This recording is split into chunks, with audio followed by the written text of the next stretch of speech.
All right, we're live. Good morning, good evening, good afternoon, everyone. It's V, the Gorilla Economist, and we have none other than the man himself, the voice of reason in a tumultuous time. It's none other than Harley Schlanger from LaRouchePack.com. You can also find him on the SchillerInstitute.org. And with that out of the way, Harley, how are you? I'm doing fine, V. How are you? I feel like Bruce Jenner, the Olympian. I was running here. You mean the old Bruce? The Jenner. old Bruce, not the current Bruce. Because if I felt like the current Bruce, I'd have serious problems, Harley. Serious problems. I hear you. So where do you want to begin, my friend?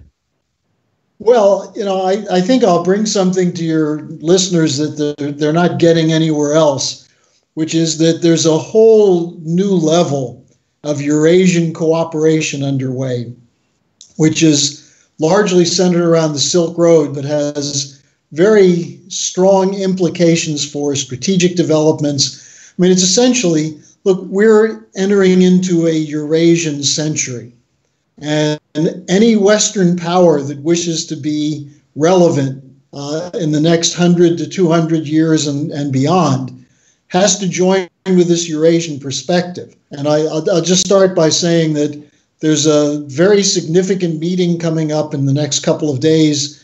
India's Prime Minister Modi is going to be meeting with the Chinese President Xi Jinping. And it looks as though the Indians are ready to put behind them some of the British geopolitical nonsense they'd been spewing against China about the China-Pakistan corridor. And look, it's an obvious point. These are two countries that are the only two countries in the world with over 1 billion people.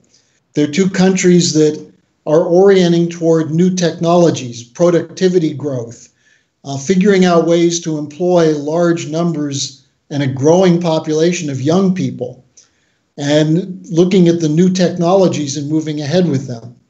Now, the meeting with Modi and Xi Jinping, there's no guarantee it'll go smoothly because there are a lot of problems to work out. But the fact that they're meeting is very significant. Then in a little more than a month, there's going to be a Shanghai Cooperation Organization meeting taking place in China with 2 new members, and those new members are India and Pakistan. Wow. Then you have the Chinese and the Japanese at very high-level discussion process. When Abe came back from his meetings with Trump, he had a go-ahead from President Trump to proceed as he wanted with both Russia and China, which is to improve relations. And then you have the meeting coming up with Kim Jong-un and President Moon of South Korea. Now, all of these things are being attacked in the Congress of the United States. The many congressmen, starting with Senator Little Marco Rubio, are talking about China as the new hegemonic power. China's planning on extending its military power. China's defense budget, and this is the best estimate we have from the CIA and others, so it may not be accurate, but their defense budget is under $40 billion a year. Right. Our latest defense budget is around $800 billion, and that doesn't include all the black budgeting that goes on. So the idea that China is about to overtake us as a military power is a bit absurd, except that they are developing new technologies, just as the Russians are. But they're doing it from a defensive standpoint. Their emphasis is on economic growth and development. And I think we'll see something interesting from what Trump has slated for Mnuchin, Lighthizer, Larry Kudlow, and Navarro, who are on their way to China. Before they left, Trump gave a glowing report of his relationship with Xi Jinping, and he said, look, I'm sure we can work these things out. He's a great friend of mine and a great man, and I think these things can work. So the Eurasian century is upon us. Now, the old paradigm, unfortunately, sticks around like an unwanted guest. More like an unwanted rash. Yeah, Macron's speech to the Congress, and you saw what bought and paid for prostitutes we have in the U.S. Congress. they cheered this little messenger boy sent from the City of London and the Rothschilds to ensnare the United States in new wars. Harley, I like to call him the president of Poodlestan, but go ahead. That's not bad. Poodlestan. I mean, look, the obvious contradiction, unfortunately, our Congress people are so either brain dead or corrupt, they missed it. But on the one hand, he's defending the Iran deal, which to me is not such a bad thing to defend, but he was defending it. Then he was turning around saying, we have to stay in Syria because Iran is going to expand their terrorist operations throughout the Mideast. Oh, God. So is a U.S. senator or a U.S. congressman, Democrat or Republican, unable to see the contradiction there? So, and Macron's mission was to convince Trump to stay in Syria. Now, fortunately, I don't think the president's inclined to do that. I think he's seen that it's a dead end, that the U.S. wars in the Mideast are a dead end. But, you know, to have this messenger boy from the London banking establishment coming in to dictate to the United States is an outrage. And I hope the American people will recognize this for what it is. And then Merkel's following him up. Who knows? I mean, Merkel is not going to charm Trump, that's for sure. But apparently Macron had his full French charm, which escapes me. But, you know, apparently Trump's somewhat taken by him. Yeah, Macron's a very funny character. He somehow thinks he's Charles de Gaulle resurrected. Well, he does. And, you know, at the same time, he talks about the third way, which is Tony Blair and Bill Clinton. He's anti-labor. He's pro-rich. You know, his tax cuts were for the wealthiest French. And yet he says he's appealing to the French worker to accept the labor reforms, which have literally driven a whole section of the German working population onto the poverty rolls. So these EU reforms are devastating for people trying to make a living. And yet Macron now is putting himself forward as the new face of Europe. So it shows you how Europe has degenerated under the effects of the European Union and the European Central Bank. And then what can you say of Britain? You have this poor hag, Theresa May, whose husband is cashing in on the missiles that were shot down by the Russians. And what is May doing? She's in trouble with her own party because she's sabotaging Brexit, even though she supposedly is Miss Brexit. So, you know, Europe's a mess. The U.S. Congress is a mess. Hopefully the American people are not a mess and we can get behind a policy of real economic development and an orientation toward Eurasia. Absolutely. I think it was we had London Paul on earlier.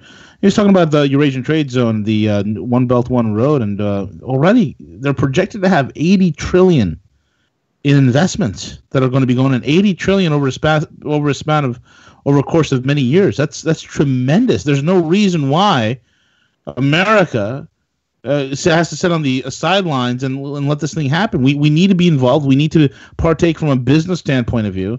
We've wasted our money on the military incompetent complex.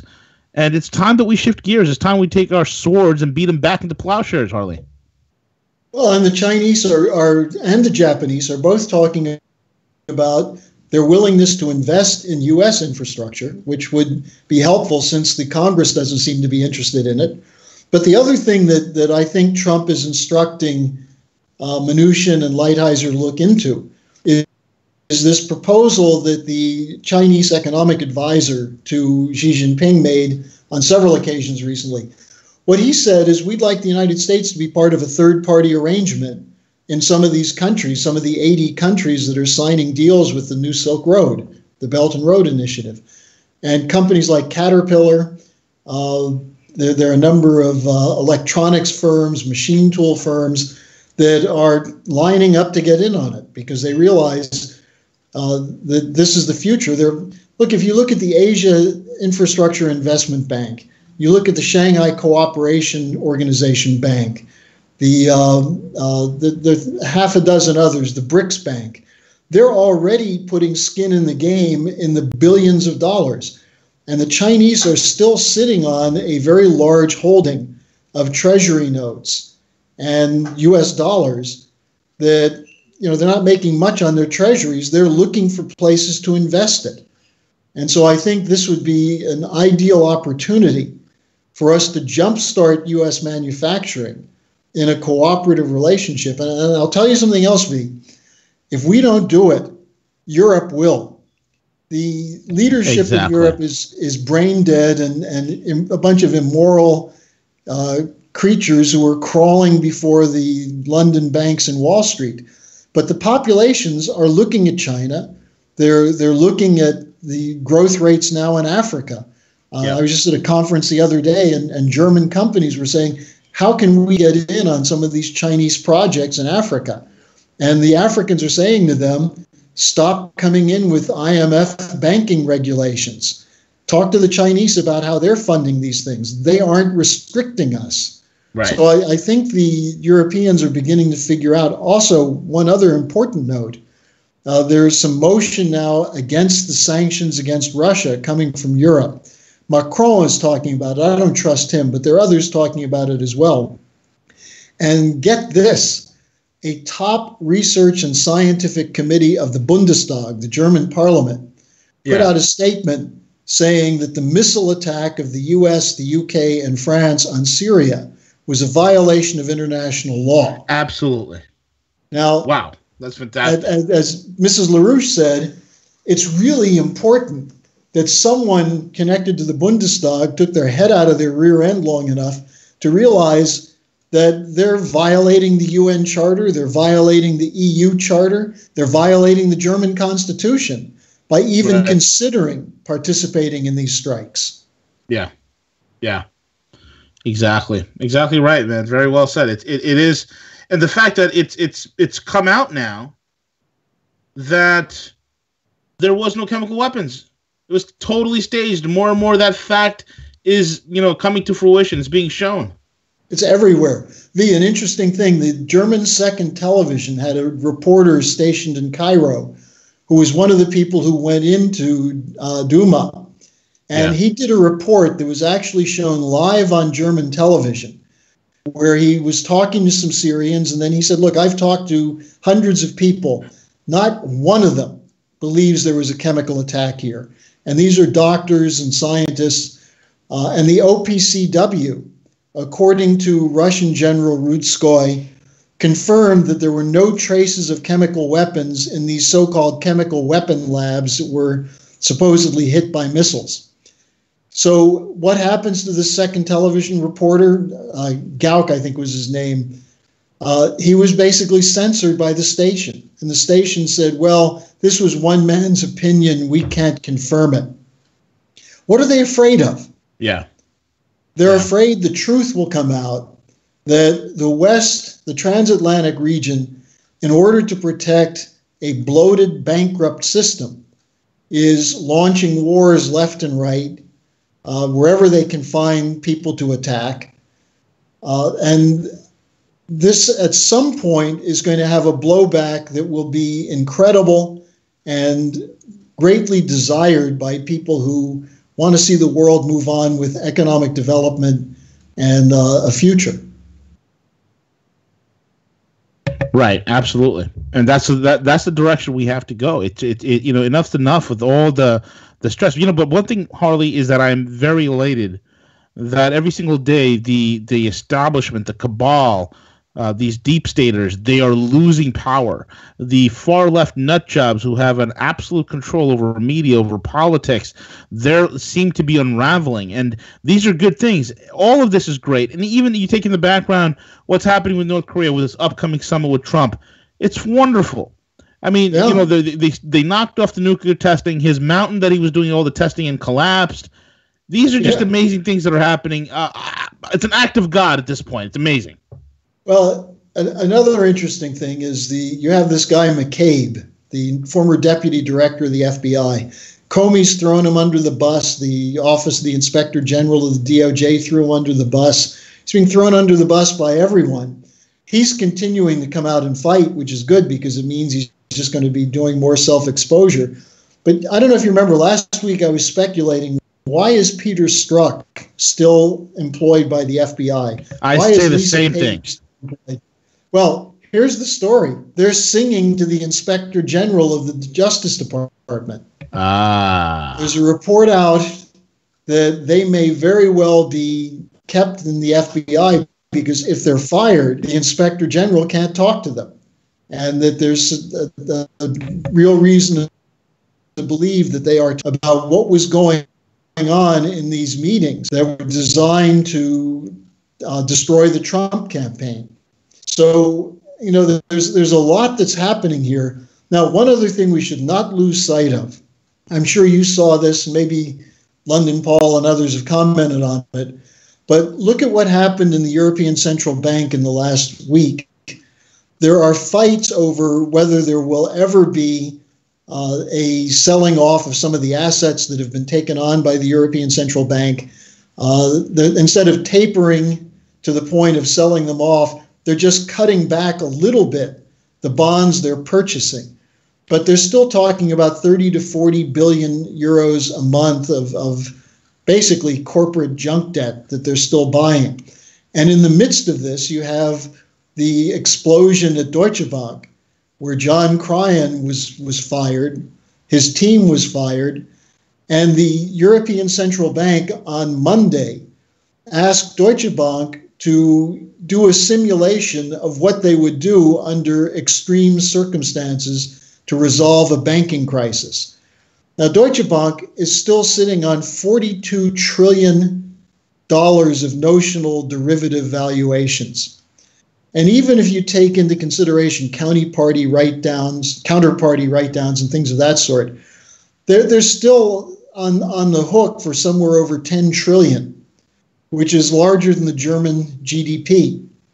So there are things just below the surface. The Deutsche Bank is one. Royal Bank of Scotland is still in trouble. Most of the British banking system is in trouble. And there's a very interesting new documentary that came out called The Spider's Web. I think it's the Second British Empire is what it's called. And it's a review of the tax havens and how responsible these were for not just the crash in 2008, but the upcoming crash. It's a new film. It's being blocked for obvious reasons. But if anyone can get a hold of it, they should definitely see it. It's quite extraordinary. What's the name of the film again, Harley? The Spider's Web, the Second British Empire. And it's about how the Cayman Islands were set up, the shadow banking system was set up, the hundreds of billions of dollars a year that's being illegally pulled out of developing sector economies. You know, it makes all the attacks on Russian oligarchs in Russia look like peanuts compared to what the city of London has been looting. And it starts, interestingly, with the Eurodollar looting that went on in the 60s and 70s that blew out the Bretton Woods system. There was a conscious British effort to take the power away from the U.S. manufacturing sector. So you should see if you can find this, V. It's very worth the hour or so documentary time. The Spider's Web. Yeah. I think it was on Netflix, if I'm not mistaken.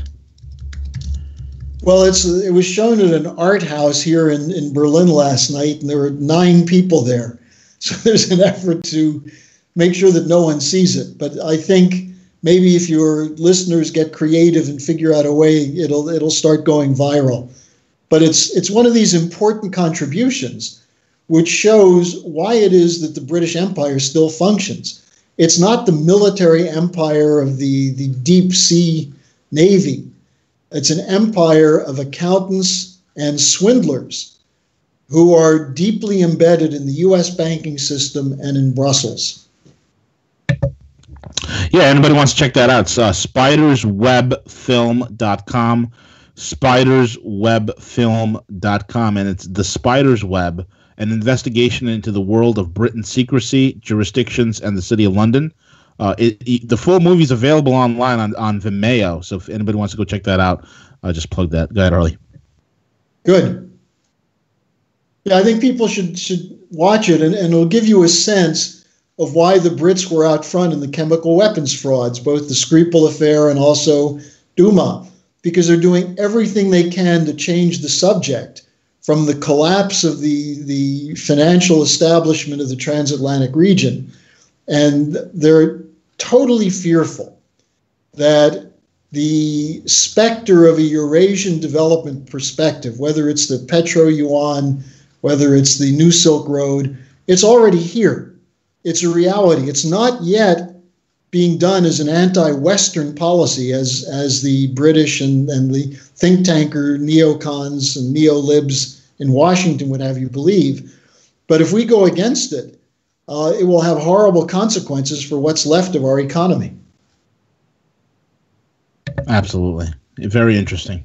It's no longer an empire of military might. It's just replaced by lawyers and financiers. Very well said. And fake money. And which is amazing. Fake money in real terms, but when these guys trade it, they get the central banks to give them real money for it. Yep. I mean, it's not even real money, but it's spendable money. Yeah. And the fact that every single bank account, you open up a bank account or a checking account in any British bank in Britain, the rehypothecation law over there is they could rehypothecate your account to pretty much infinity. Like in the United States, when the U.S. the Wall Street banksters want to do that here with the banks over here, your account is only rehypothecated only 140%. In the UK, it's to infinity. So people talk about how over leveraged Wall Street is. People have no idea how over leveraged the city of London is. And not only that, but what this film shows is there's no way to find out where this money is, who's holding it, who's benefiting from it. It's the ideal tax haven. Yes, absolutely. Very well said. Harley, closing comments, sir. Go ahead. Well, I just got off the phone with Mrs. LaRouche, who had been in touch with people in India and China today. And she said they're all very optimistic about what this Modi-Xi Jinping meeting represents. And she said it makes her optimistic. And she said, look, what's the problem in Europe? What's the problem in the United States? It's the mainstream media. And even though many people realize they're being lied to, they get depressed by it. Now, instead of getting depressed by it, you should be elated that these elites have to spend all their time cooking up bigger and bigger lies to try and keep people depressed. And what are they covering up? They're covering up their own stupidity and their own bankruptcy. Correct. So I think we have to go out and fight these battles with a great deal of optimism. The question is not so much what is Trump doing or not doing. The question is, will the American people finally rid themselves of this Bush and Obama hangover and get on with the real business of America, which is to produce real wealth? Right. Absolutely.